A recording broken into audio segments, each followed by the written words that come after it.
aqui no coração de cada um de vocês. Por gentileza, abra a sua Bíblia do livro de Jó, capítulo de número 2, do versículo de número 8. Livro de Jó, capítulo de número 2, verso de número 8.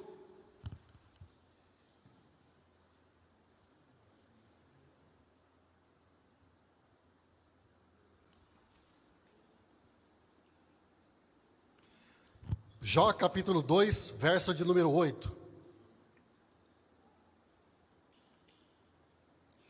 Se você achou, diga assim: eu já achei, eu estou tranquilo. Maravilha. A palavra de Deus, ela diz assim: e Jó, tomando um caco para com ele se raspar, sentou-se no meio da cinza. Eu vou repetir novamente. E Jó, tomando um caco para com ele se raspar, sentou-se no meio da cinza. Senhor, nós estamos aqui nesta noite para ministrar a Tua palavra, Senhor. E a Tua palavra é vida, a Tua palavra é poder, a Tua palavra renova, a Tua palavra restaura. E eu peço, meu Deus, que o Senhor venha fazer tudo isso e um pouco mais ainda nesta noite. Não por causa de mim, mas por causa da Tua noiva, por causa da Tua igreja, por causa desse povo que se reúne neste lugar. Senhor, em nome de Jesus, repreende agora, meu Pai, toda malignidade. Repreende agora, Senhor, toda passividade de mente. Repreende agora, meu Deus, tudo aquilo que não provenha do céu, em nome de Jesus. Toda força contrária, tudo aquilo que não venha de Deus, caia por terra agora, seja anulado em o nome de Jesus. E que a semente, que a boa palavra, a palavra de Deus, que é semente poderosa para frutificar, ela caia numa terra, num coração preparado, e que produza, que frutifique a 30, a 60, a 100 por um, para a glória do Teu nome, Senhor, em nome de Jesus. Amém. Graças a Deus. Agora olha aqui para mim, por gentileza.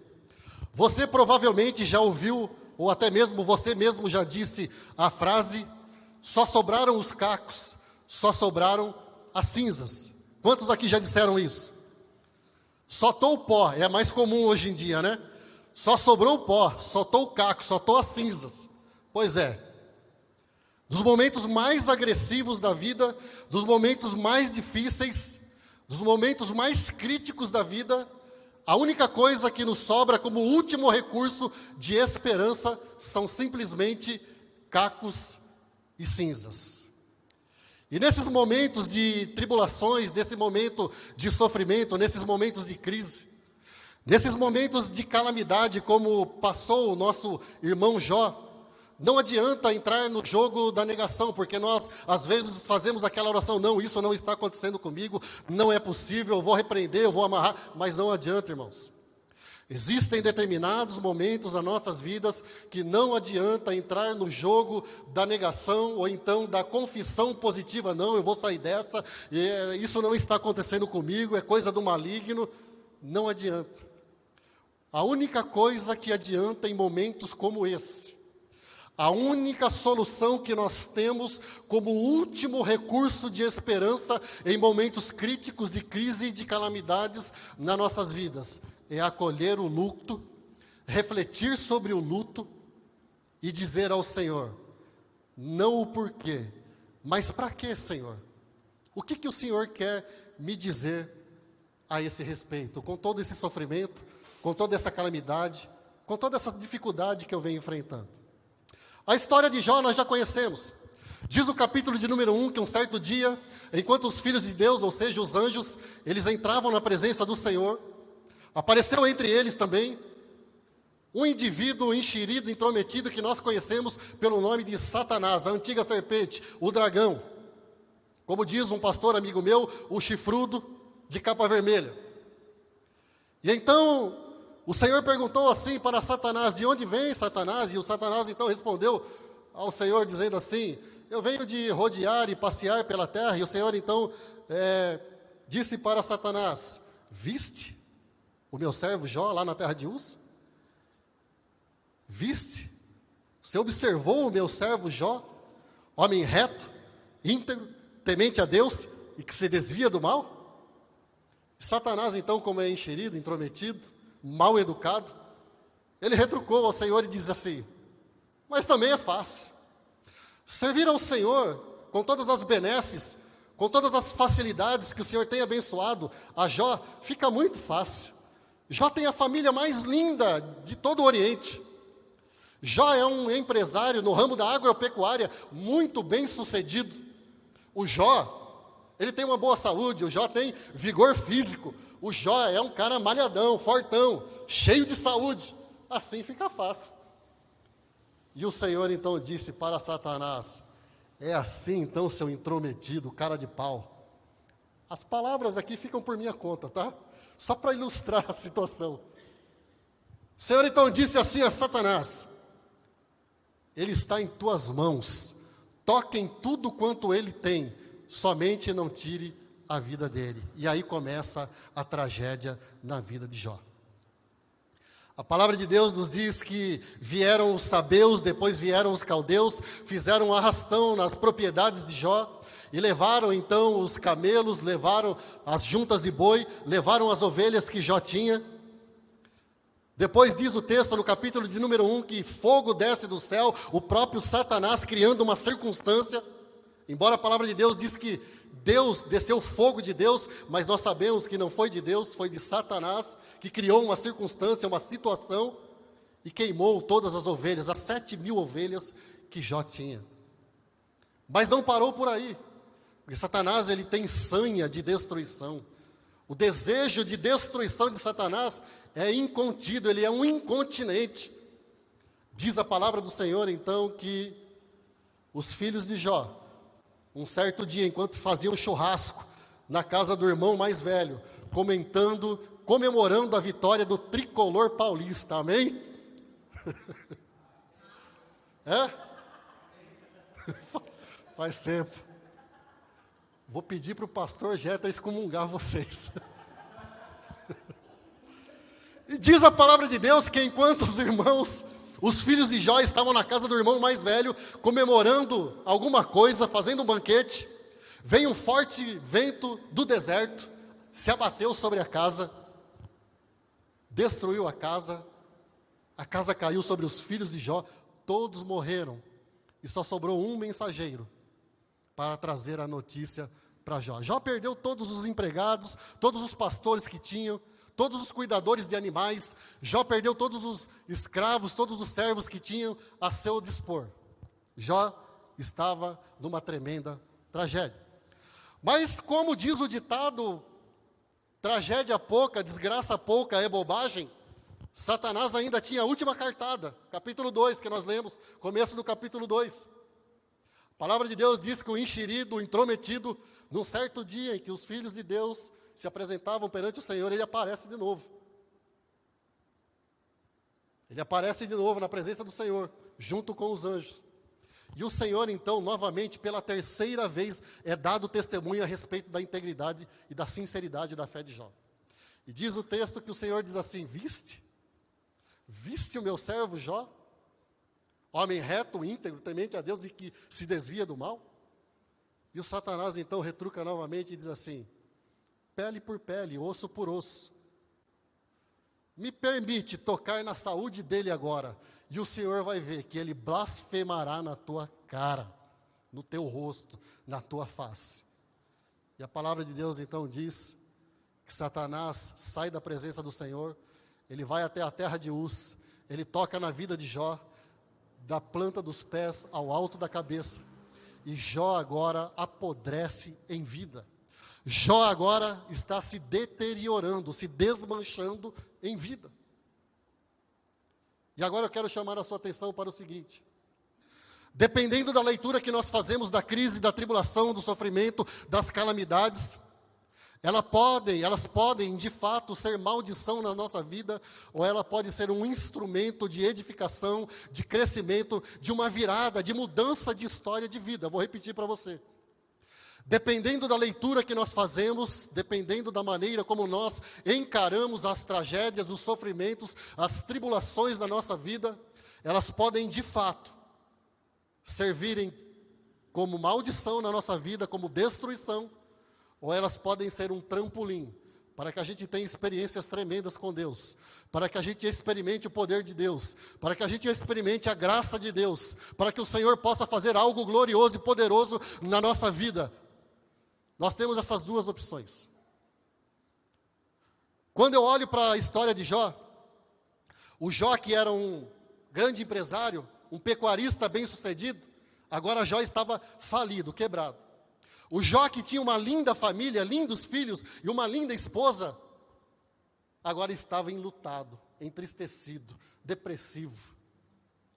O Jó, que tinha uma boa saúde, o Jó, que tinha vigor físico, agora estava em decomposição.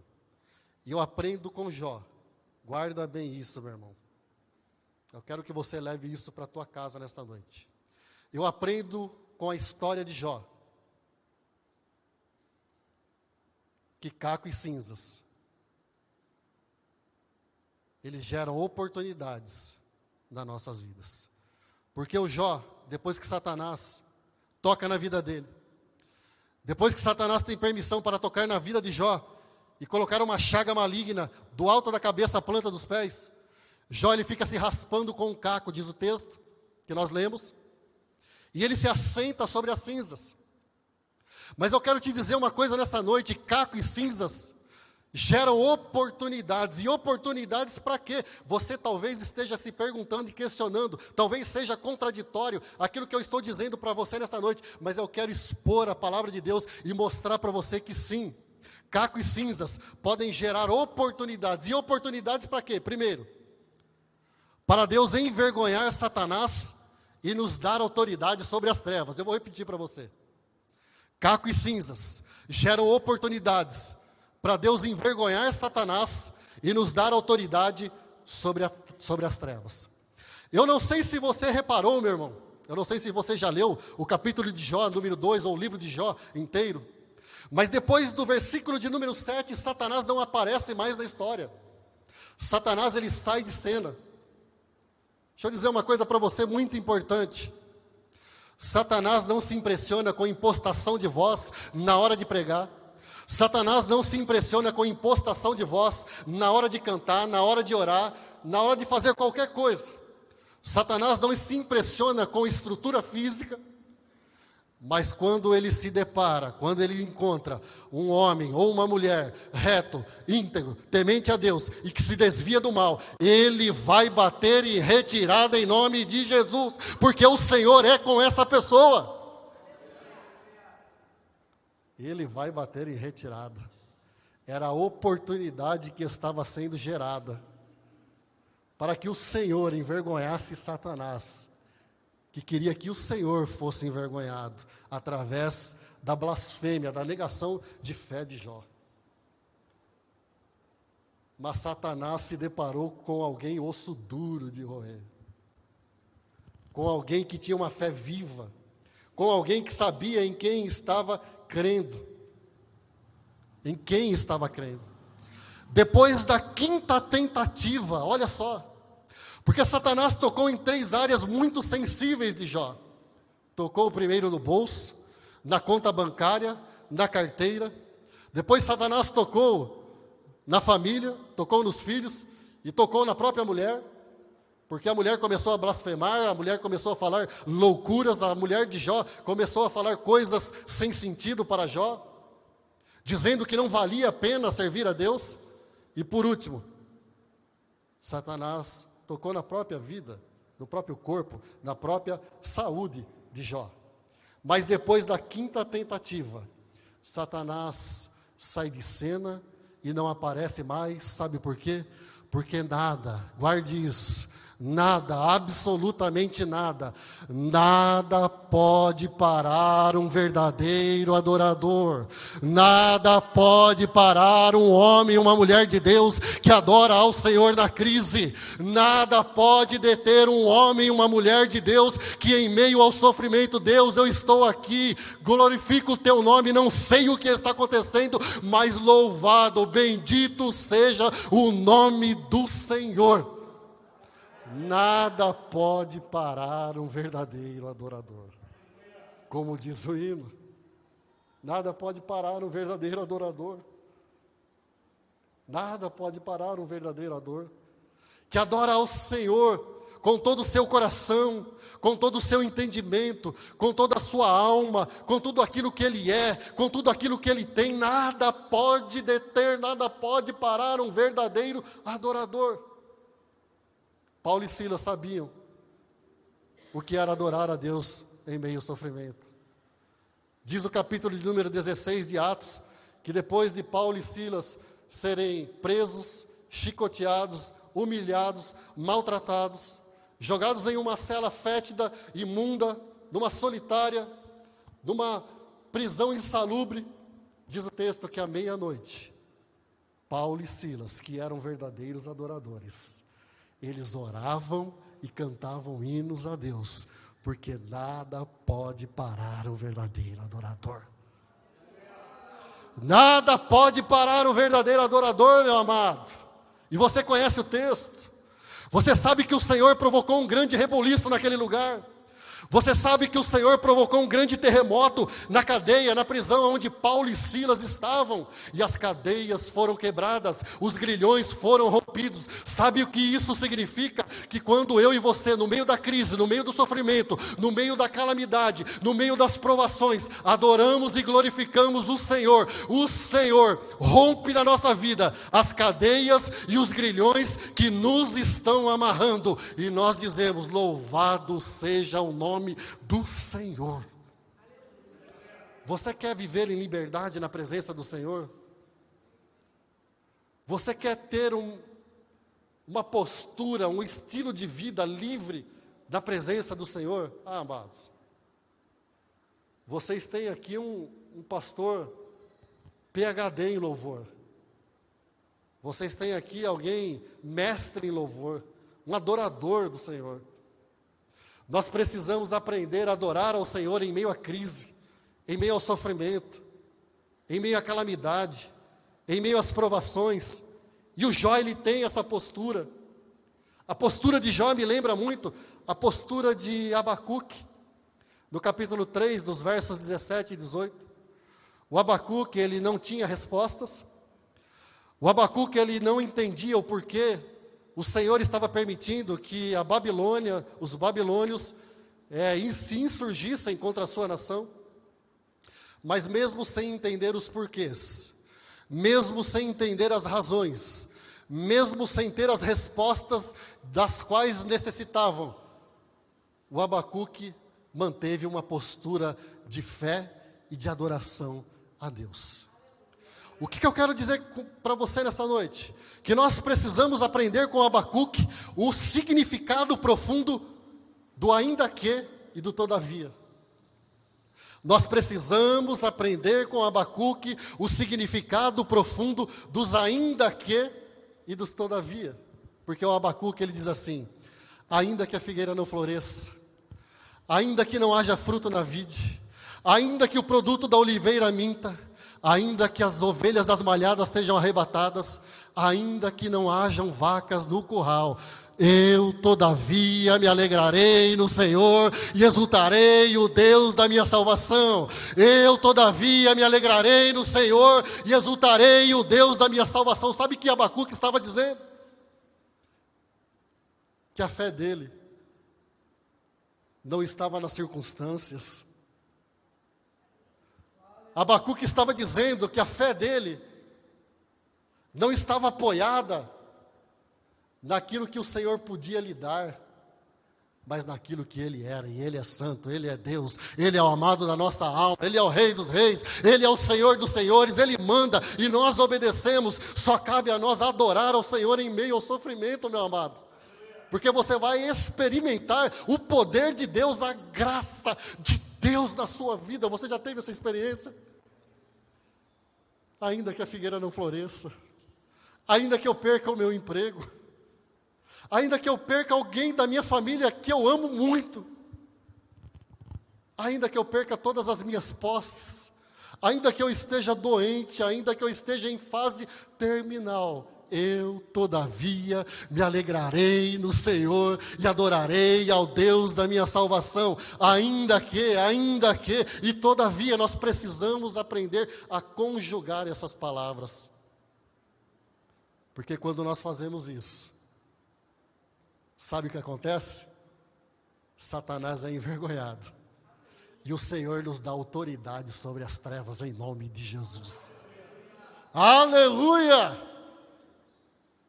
Quando Satanás se deparou com um verdadeiro adorador, ele teve que bater em retirada, porque nada pode parar um verdadeiro adorador. Mas eu aprendo ainda mais algumas lições com Jó. Caco e cinzas geram oportunidades, para quê? Para sermos testemunhas vivas da nossa fé em Deus para os nossos familiares incrédulos. Eu vou repetir para você. Caco e cinzas, calamidades, sofrimentos, tribulações, provações, geram oportunidades de nós sermos testemunhas vivas da nossa fé em Deus para os nossos familiares incrédulos. Porque olha só, versículo 9 e 10, já abordei aqui. A mulher de Jó sugere a Jó que ele amaldiçoe a Deus e morra. E o Jó diz: não, mulher, como uma louca você fala. Você não sabe o que está dizendo. Você não prestou atenção ainda naquilo que os teus lábios estão dizendo. Jó, para que você continua servindo esse Deus ainda, se a porta do emprego não abre? Se você está sem saúde? É o que Satanás muitas vezes sugere na nossa mente. Sussurra, né, pastor? Sussurra no nosso ouvido. Para que você está servindo esse Deus ainda? Olha como está a tua vida financeira.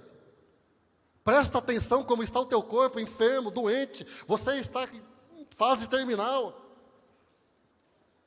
Você orou, fez campanha, intercedeu por alguém doente da tua família, essa pessoa morreu. O que adianta servir esse Deus? Era o mesmo argumento da mulher de Jó. Esse Deus não serve para nada. Ela tinha uma visão pragmática, uma visão utilitária de Deus. Sabe aquele Deus que funciona e se ele não funcionar, não serve para nada? Essa era a visão da mulher de Jó. Se esse Deus não funcionar, ele não serve de nada para mim. Então amaldiçoa esse Deus e morre, Jó. E o Jó disse assim: mulher, como uma louca você fala. Receberíamos o bem de Deus e não receberíamos o mal? Como uma louca você fala, mulher. Nós recebemos tantas bênçãos, tantas benesses, tanta riqueza, tanta saúde, uma família linda, recebemos tudo de bom do Senhor e agora não receberíamos o mal? Não receberíamos uma aprovação? E a palavra do Senhor diz que em tudo isto, Jó não pecou com os seus lábios e não atribuiu a Deus falta alguma. A postura de Jó me lembra a postura de Policarpo, bispo da igreja de Esmirna. Quantos conhecem essa história? Vocês conhecem, né? Policarpo, bispo da igreja de Esmirna, um pastor muito influente. Os magistrados romanos queriam que Policarpo negasse a sua fé em Jesus. Que Policarpo abandonasse ao evangelho e ao seu ministério. E antes de ser queimado numa estaca, o Policarpo faz uma declaração linda, uma das declarações mais lindas que a gente pode observar quando nós estudamos sobre a história da igreja. O Policarpo, diante da pressão, diante da oposição, prestes a ser queimado numa estaca, o Policarpo ele diz assim: eu sirvo ao Senhor há 86 anos, sem que Ele tenha me feito nenhum mal. Haveria eu de negá-lo agora? Policarpo era um verdadeiro adorador. Policarpo era alguém que sabia em quem cria e não adorava ao Senhor por aquilo que Ele poderia dar. Eu não adoro pelo que Ele faz, eu adoro pelo que Ele é. Haja o que houver, sempre será Deus. Aleluia! Eu não adoro pelo que Ele faz, Eu adoro pelo que Ele é, e Ele é Deus, Ele é Senhor, Ele é o nosso Rei, Ele é o amado da nossa alma. Qual é a relação que nós estamos desenvolvendo com o Senhor? É uma relação de amor, porque Satanás estava dizendo assim para o Senhor: a fé de Jó é uma fé retributiva. O Jó só te adora porque ele recebe bênção. Era isso que Satanás estava falando. O Jó só te adora porque a fé dele, a espiritualidade de Jó é retributiva. Deixa eu tocar na vida dele. Mas o Jó não. Eu não adoro pelo que ele faz, eu adoro pelo que ele é. Haja o que houver, sempre será Deus. Aleluia, glória a Deus. O Jó já havia dado testemunho da grandeza da sua fé no capítulo 1, no verso de número 21.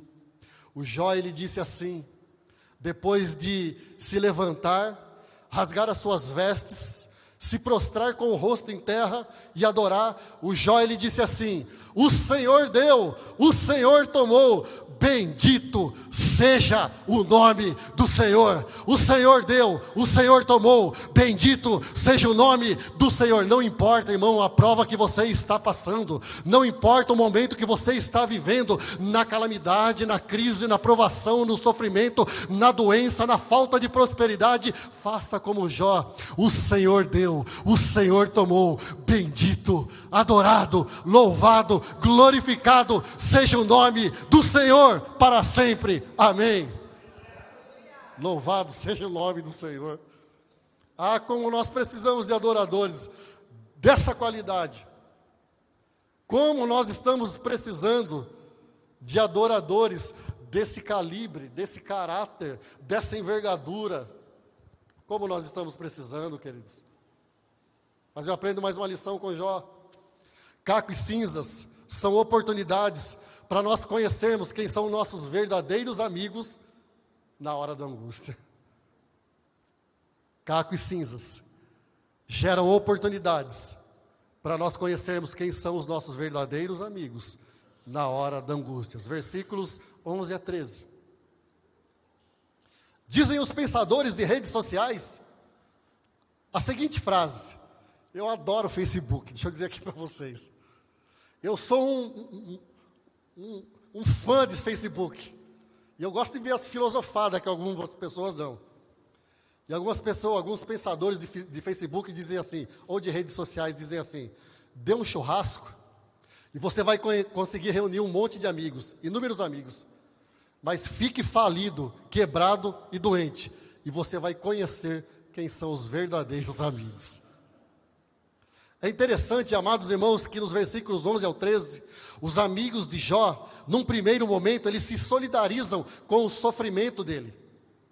O texto nos diz, dos versos 11 ao 13, que os amigos de Jó, eles se deslocam de onde moravam, e eles vão visitar Jó na sua calamidade, no seu sofrimento. E então diz o texto que eles avistam Jó de longe, e eles começam a chorar, porque não reconheceram o Jó, que era um homem cheio de glória, o mais rico de todo o Oriente, agora estava irreconhecível. E então os amigos de Jó, num primeiro momento, eles se solidarizam com Jó. Mas deixa eu te dizer uma coisa, nada melhor que o tempo para demonstrar, para provar, para mostrar para nós quem são os nossos verdadeiros amigos. Vou repetir para você. Nada melhor do que o tempo para nos mostrar quem são os nossos verdadeiros amigos. Sabe por que eu estou dizendo isso? Porque se nos versículos de número 11 ao 13, do capítulo de número 2, os amigos de Jó se solidarizam com ele, se condoem com ele, do seu sofrimento, com a sua calamidade, com a sua provação, com a sua crise.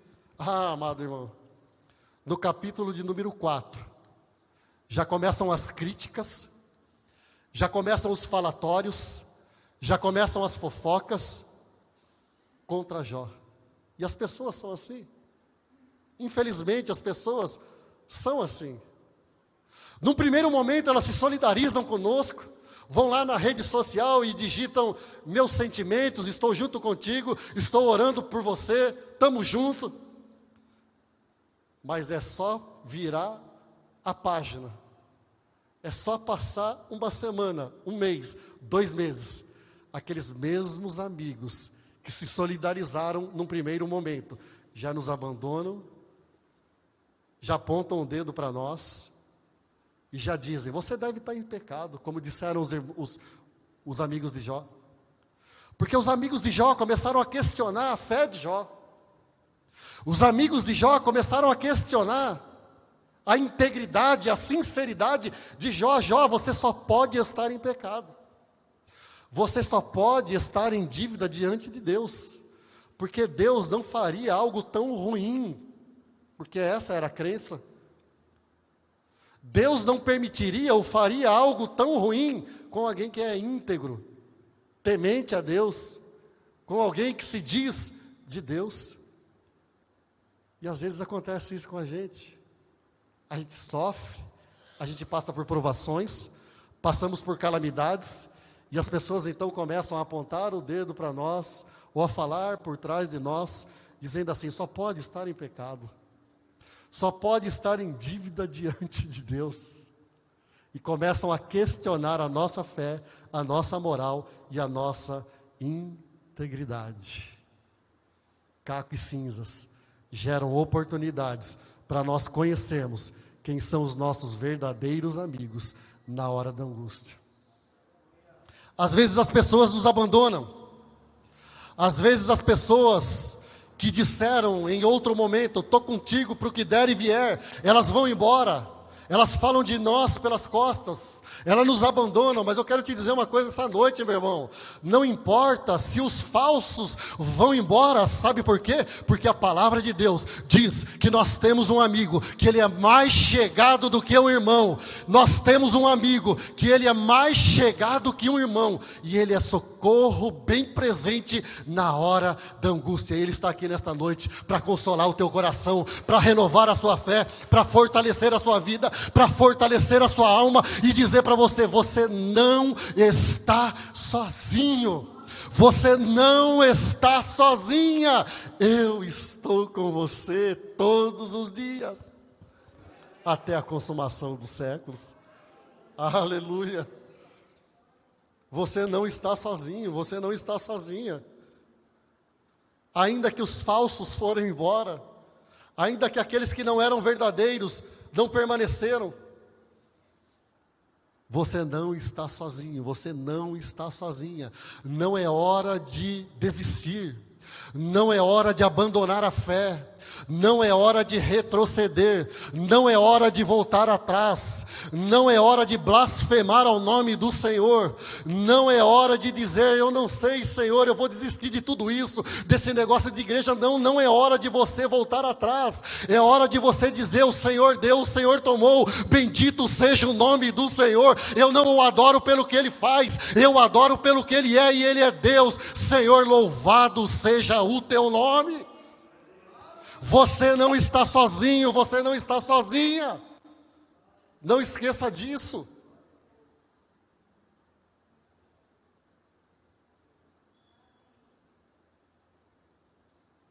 Alguns vão embora mesmo.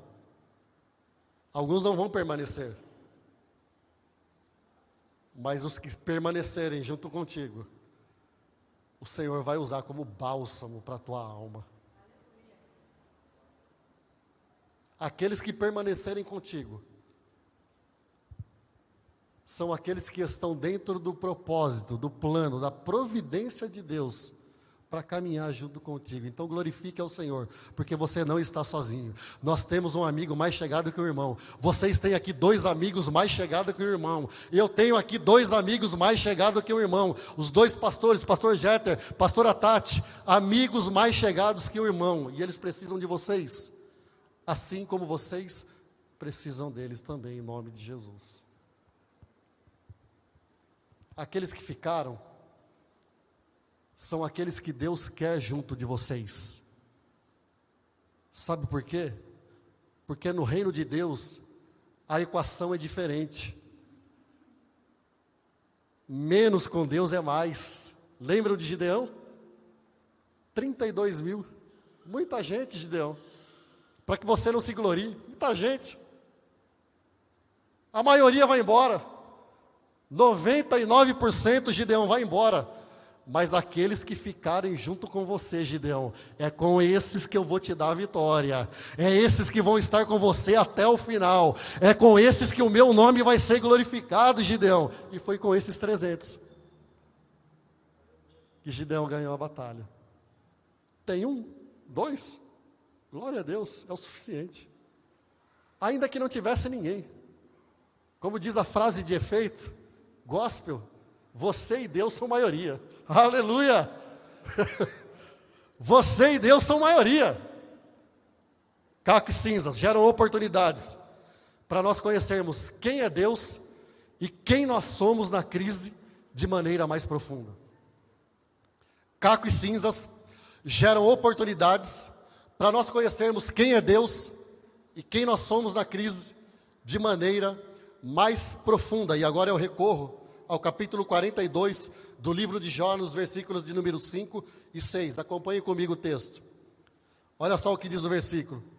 Jó, depois de provado, depois de testado, depois de ter sido mal falado, criticado, depois que os seus amigos colocaram o dedo em riste na sua cara, dizendo que ele estava em pecado, depois do próprio Senhor ter dado uma de filósofo com Jó, porque em determinado momento da caminhada, o Senhor resolve dar uma de filósofo. Ô Jó, aonde você estava quando eu lancei os fundamentos da terra? Imagine, Deus nos chamar para uma filosofada, e o Senhor chamou Jó, e o Jó ficou sem resposta. Mas aí o Jó, no capítulo de número 42, ele diz assim: eu antes te conhecia de ouvir falar, Senhor. Ah, Senhor.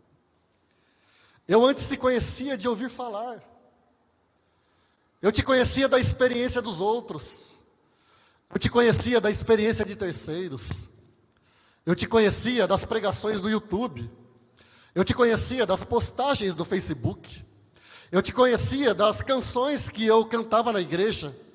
Eu te conhecia dos testemunhos que as pessoas davam a respeito do teu agir na vida delas. Eu te conhecia de ouvir falar, Senhor. Ah, Senhor, mas agora é diferente. Sabe por quê? Porque agora os meus olhos te veem. E nós só conhecemos quem é Deus e quem nós somos de maneira mais profunda, de maneira mais significativa, queridos, é na crise, é na provação. É na dificuldade, é na calamidade, é na perda, é no luto, que nós conhecemos quem é Deus e quem nós somos, de maneira mais profunda e de maneira mais significativa. Senhor, eu antes te conhecia de ouvir falar, das pregações, do YouTube, do Facebook, das pregações na igreja, das canções que eu cantava, mas agora eu te vejo. E porque eu te vejo, Senhor, porque agora eu reconheço quem é o Senhor, porque agora eu te conheço de maneira mais profunda e me conheço de maneira mais profunda também, eu me abomino. Senhor, eu olho para mim mesmo e eu vejo que eu não sou nada. Eu achava que eu te conhecia, eu achava que eu tinha uma profunda compreensão a respeito das coisas do teu reino. Eu achava que eu tinha todas as informações necessárias para te servir, Senhor, mas foi na calamidade que eu vi a tua glória, foi na calamidade que eu vi realmente quem o Senhor é, foi na calamidade que eu me enxerguei, Senhor, e por isso, porque agora eu conheço ao Senhor e me conheço, eu me abomino e me arrependo no pó e na cinza, ou seja, eu me reconheço e eu me dobro diante de ti. Sabe por quê, Senhor? Porque eu sou o barro e tu és o oleiro. Quebra a minha vida, Senhor. Eu quero ser, Senhor, um vaso novo. Eu quero ser, Senhor amado, como um vaso nas mãos do oleiro. quebra a minha vida, Senhor. Quebra a minha vida e faz de novo. Era isso que Jó estava falando. Eu me abomino, eu me arrependo no pó, Senhor. Eu me arrependo na cinza. Senhor, eu sou barro, Tu és o oleiro. Faz, Senhor, da minha vida um vaso novo, um vaso de honra, um vaso que glorifique ao Teu nome. Eu quero ser uma pessoa diferente, Senhor. Eu não quero ser mais a mesma pessoa, mas eu quero ser alguém que glorifique ao Teu nome no meio da prova, no meio da tribulação, no meio da calamidade, no meio do sofrimento, no meio da enfermidade. Senhor, quebra a minha vida e faz de novo. O Jó faz uma das declarações mais lindas, um pouco antes. Ele diz assim: eu sei que o meu Redentor vive. Depois de ser criticado, de perder muitas coisas, perdeu o bem mais precioso que ele tinha, que eram os seus filhos. O Jó, ele diz assim, no capítulo 19, no verso de número 25, eu sei, eu tenho convicção, eu estou certo, eu tenho certeza absoluta, que o meu Redentor vive, e que por fim, ele se levantará sobre a terra. Ah, amados, que homem de fé, que homem de uma qualidade de fé diferenciada, sofrendo, humilhado, maltratado, mal falado. Eu sei que o meu Redentor vive e que por fim ele se levantará sobre a terra. O Paulo faz uma declaração similar a essa em 2 Timóteo capítulo 1, verso de número 12. O Paulo, ele diz assim: eu sei, eu tenho certeza, eu tenho convicção, eu tenho absoluta convicção em quem eu tenho crido, e estou certo que Ele é poderoso para guardar o meu depósito até aquele dia. O que isso significa para nós? Continue depositando a tua fé em Deus. Continue depositando a tua fé nas promessas do Senhor. Continue depositando a tua fé no poder do Senhor. Continue depositando a tua fé no nome do Senhor, porque existe uma recompensa, existe um galardão, existe algo de Deus preparado e reservado para nós, amados. A palavra do Senhor diz assim: sê fiel até a morte e dar-te-ei a coroa da vida. Existe um prêmio, existe uma bênção, existe uma coroa, existe um galardão, existe a vida eterna preparada para nós em nome de Jesus. Sê fiel até a morte e eu te darei a coroa da vida. Isso é o mais importante. Essa é a maior bênção que nós podemos ter. Não importa se perdemos a saúde, se perdemos alguém que nós amamos. Eu sei que dói, porque eu já perdi pessoas que eu amava. Já perdi recursos financeiros. Já passei por depressão também. Mas eu sei que o meu Redentor, Ele vive. Ele não está indiferente, Ele não está ausente, Ele não está distante, Ele está próximo, Ele está aqui, Ele está dentro de nós. Nós temos o recurso para vencer a crise, para vencer a tribulação, para vencer o sofrimento. Ele está conosco todos os dias. Sabe por quê? Porque nada pode parar um verdadeiro adorador, nada pode deter um verdadeiro adorador que o adora de todo o teu coração, de toda a sua alma. Seja fiel até a morte, e você receberá como recompensa a coroa da vida, que Ele tem preparado para aqueles que o amam. Mas eu aprendo ainda com Jó, e eu encerro aqui, que caco e cinzas geram oportunidades para nós experimentarmos uma vitória, uma virada plena, poderosa e gloriosa de Deus na nossa vida. Caco e cinzas geram oportunidades para nós experimentarmos uma virada plena, completa, poderosa, gloriosa na nossa vida. Amém? Vou repetir para você, que eu acho que você não entendeu. Caco e cinzas geram oportunidades de nós experimentarmos em Deus uma virada gloriosa, plena, poderosa, maravilhosa na nossa vida em Deus. Deus pode mudar a minha e a sua história. Aleluia. Recorra ao capítulo 42 ainda de Jó.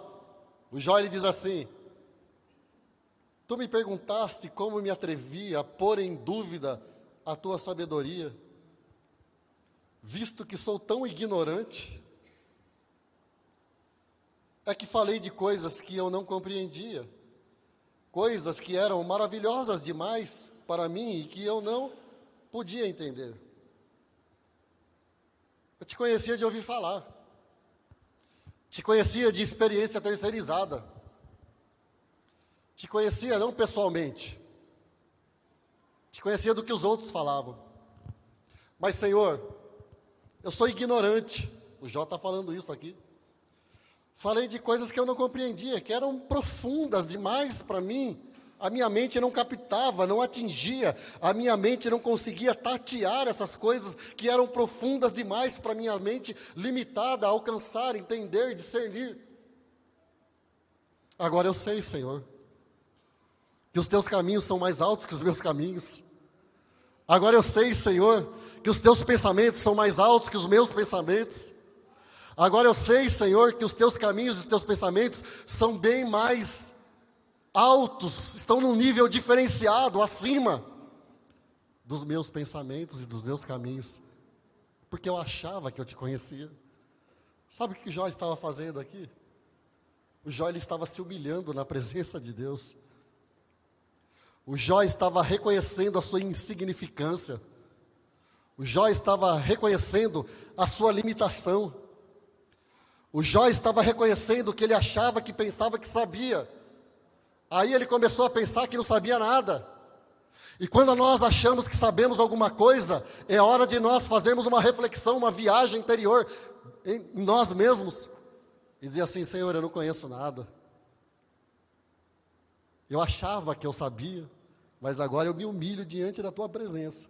E eu reconheço que eu não sei absolutamente nada.